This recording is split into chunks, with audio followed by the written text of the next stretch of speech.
Pertama sekali kita kena faham geopolitik Malaysia sekarang. Malaysia ni berada di tengah-tengah interest Western power dengan timur dan barat. Kuasa timur dan kuasa barat. So dekat dua-dua ni kita berada di tengah-tengah.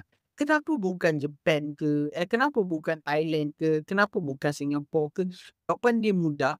Sebab kita ada satu polisi ekonomi yang liberal, tetapi kita ada kepimpinan yang agak konservatif. So, benda ni unpredictable. Dan kita sedang menguasai spot-spot yang penting ada dalam perdagangan global.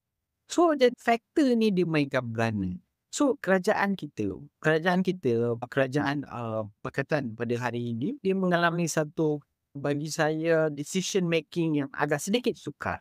Kerana jika berada di sebelah blok timur, kalau kita terlalu blok timur, dilihat agak pro China, pro Rusia apa semua. So, benda tu tidak baik untuk fund yang nak masuk ke dalam negara kita. Kalau kita terlalu barat, kita akan terdedah dengan peluang-peluang yang terlepas di sebelah timur.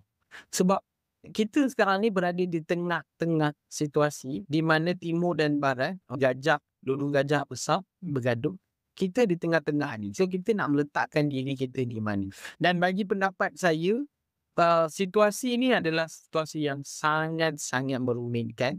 Dan kita ambil contoh bila satu perjumpaan yang kita buat untuk keluar fund ni keluar. Ada contoh perjumpaan buat fund ni masuk. Tapi pengeluaran dan kemasukan ni sebenarnya masih belum cukup lagi secara total. Okay? Itu yang pertama. Yang kedua, kenapa kita tengok foreign fund masuk dan keluar secara drastik dalam pasaran kita? Tuan-tuan dan puan kena faham, foreign fund membeli saham di dalam Malaysia ni bukan sebab you nak. Nampak pelik yang saya cakap macam ni?